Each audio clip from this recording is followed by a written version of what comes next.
Bismillahirrahmanirrahim. Assalamu alaikum. Welcome to Gawhar Publishers. Our slogan is redefining the geography of education through digital resources for conceptual learning. My name is Asibi Amin Khan, and today we are going to discuss Gawhar Mathematics Grade 8 and the unit is 2. The title of unit 2 is Estimation and Approximation. Significant figures. Significant figures क्या होते हैं? The significant figure of a given number are those significant important digits which convey the meaning according to its accuracy. Significant figure एक ऐसे figures होते हैं जो कि किसी digit को उसकी accuracy के साथ उसको define कर रहे होते हैं. For example, 6.658 has 4 significant figures. कि मतलब देखिए जो हमारा decimal point के बाद जो figures आ रहे हैं वो कितने हैं? 4 हैं, तो हम उसको कहेंगे ये 4 significant figures हैं. These substantial figures provides precision to the number. ठीक है, ये क्या कहते हैं, वो नंबर को प्रिसाइज करते हैं, उसको बता रहे होते हैं. They are also termed as significant digits. इसको हम सिग्निफिकेंट डिजिट्स के तौर पे भी कॉल आउट कर रहे होते हैं. Rules for significant figures. Significant figures के रूल्स क्या हैं? All non zero digits are significant. तमाम नॉन जीरो जो डिजिट्स होंगे वो सिग्निफिकेंट के अंदर काउंटेबल होंगे. 19,874 contains 5 significant digits. इसके अंदर कितने सिग्निफिकेंट फिगर्स हमारे आ रहे हैं? 5. All zeros that occur between any two non-zero digits are significant. अगर कोई दो non-zero digits के दरमियान कोई जीरो आ गया तो वो काउंटेबल होगा.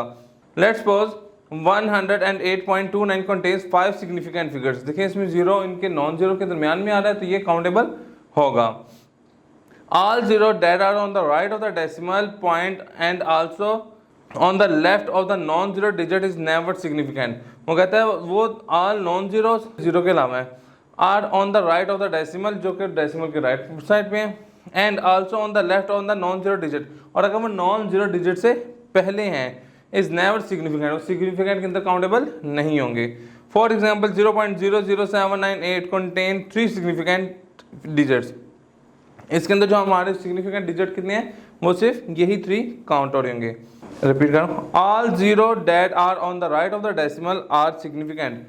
राइट ऑफ द डेसिमल पे जब होंगे जीरो वो क्या होंगे? काउंटेबल होंगे. ओनली इफ कब होंगे? A non zero digit does not follow them. अगर नॉन जीरो जो डिजिट है इनमें से कोई फॉलो अप ना हो रहा हो. मिसाल के तौर पर for example 20.00 contain 4 significant digits. ठीक है, वो कह रहा है कि ये जो है इसमें कितने सिग्निफिकेंट डिजिट्स के हैं? 4 हैं. All the zeros that are on the right of the last non-zero digits after the decimal points are significant. वो कह रहे हैं कि वो तमाम जीरो जो कि राइट साइड पे हैं, ठीक है, right of the last non zero digit. Last non zero digit जो है ना उनके बाद अगर ये राइट पे पड़े हुए हैं आफ्टर द डेसिमल पॉइंट के बाद आर सिग्निफिकेंट. ये सिग्निफिकेंट फिगर में काउंट होंगे. For example 0.0079800 contains 5 significant figures. तो कह रहे देखें 1 2 3 4 5 इसके सिग्निफिकेंट फिगर्स क्या होंगे? 5 होंगे.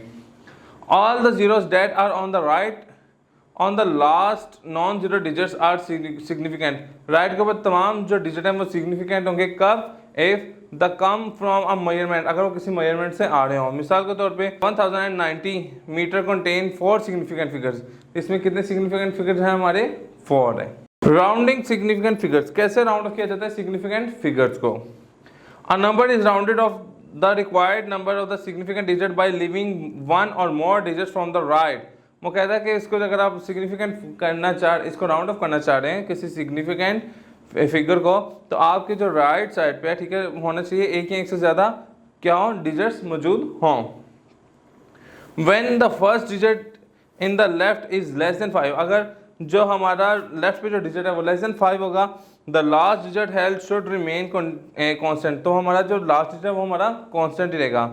When the first digit is greater than 5. अगर वो 5 से ग्रेटर होगा the last digit round up. तो इसमें A1 ऐड कर देंगे, वो डिजिट की जगह राउंड अप हो जाएगा. When the digit left is exactly 5 the number held is. अगर वो कह रहा है अगर लास्ट वाला डिजिट है ही 5 है तो क्या होगा? हम क्या करेंगे उसको भी राउंड अप कर देंगे. ठीक है, और down to receive an even number. और हम करेंगे कि उसका कोई इवन नंबर आ जाए.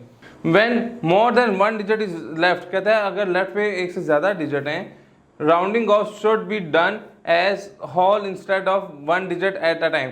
तो कहता है हम क्या करेंगे? Rounding off should be done as a whole. हम उसको होल को एक मुकम्मल को ही राउंड ऑफ करेंगे instead of 1 digit at a time, बजाय इसके कि हम एक डिजिट को उसके टाइम पे उस टाइम कर रहे हो। There are 2 rules to round off the significant figures. Significant figures को राउंड ऑफ करने के 2 रूल्स हैं। पहला क्या है, first we have to check out the which digit the rounding off should be preferred, क्या हमने प्रेफर करना है कि किस डिजिट को हम राउंड ऑफ करेंगे। If the number after the rounding off digit is less than 5, अगर जिसको हम प्रेफर कर रहे हैं उसके जो आगे वाला नंबर है, ठीक है, वो लेस देन 5 है, then we have to exclude the number present on the right side. तो हम क्या करेंगे, वो जो नंबर है उसके हम then we have to exclude, हम निकाल देंगे, ठीक है, ऑल द नंबर्स, तमाम नंबर से present on the right side, जो कि इसके राइट साइड पे पड़े होंगे। But if the digit next to the rounding off digit is greater than 5, लेकिन अगर वो डिजिट 5 से ग्रेटर देन है, ठीक है, then we have to add 1 to the rounding off digit. तो जो डिजिट को हम राउंड ऑफ कर रहे हैं उसमें हम 1 ऐड कर देंगे एंड एक्सक्लूड और निकाल देंगे the other numbers on the right side, जो कि हमारे राइट साइड पे अदर नंबर होंगे, हम उसको निकाल देंगे। एग्जाम्पल देखते हैं, 74,325 correct to the 3 and 4 significant figures. इसको हमने 3 और 4 सिग्निफिकेंट फिगर्स तक हमने इसको करेक्ट करना है। अच्छा, ये देखिए, ये नंबर हमारा पड़ा हुआ यहाँ पर 74,325, यहाँ पे फॉल कर रहा है। द नंबर 74,325 इज रिटन है, इसको हम कैसे लिख सकते हैं, राउंड ऑफ करके 74,330, इसको हम इसके ऊपर हमने राउंड ऑफ किया। 4 सिग्निफिकेंट फिगर, ठीक है, इसके अंदर कितने सिग्निफिकेंट फिगर आ रहे हैं हमारे, 4 आ रहे हैं। Estimate the value of the 39 to 23, 39 को 23 से जब हम मल्टीप्लाई करें तो क्या एस्टिमेट वैल्यू आती है। टू 1 सिग्निफिकेंट फिगर 39 इज 40, अगर मैं 39 को 40 में कर दूं, 23 को राउंड ऑफ नियरेस्ट पे कर दूं, किस पे, 20 पे, तो जब मैंने 40 को 20 पे किया तो मेरा आंसर आ गया 800। तो मेरा एस्टिमेटेड आंसर कितना है, 100, ये एग्जैक्ट आंसर नहीं है। इसी तरीके से एक और एग्जाम्पल है, अगर 25.4 इंटू 3.9 ओवर 24.7 और इसका होल का जब अंडर लें तो क्या हमारा एस्टिमेशन आंसर आएगा। तो मैंने 25.4 को राउंड ऑफ कर दिया 25 पे, 3.9 को राउंड ऑफ कर दिया 4 पे, 24.7 को राउंड ऑफ कर दिया 25 पे। 25 से कैंसिल आउट हो गया, तो 104 बचा। 104 का जो हमारा आंसर होता है वो क्या होता है, 2। तो अप्रोक्सीमेटली उसका आंसर क्या है, 2। जी सुनो, तो आज का लेक्चर हमारा यहाँ पे मुकम्मल होता है। इंशाल्लाह नेक्स्ट लेक्चर में मुलाकात होगी। गौहर पब्लिशर ज्वाइन करने का शुक्रिया। अल्लाह हाफिज़।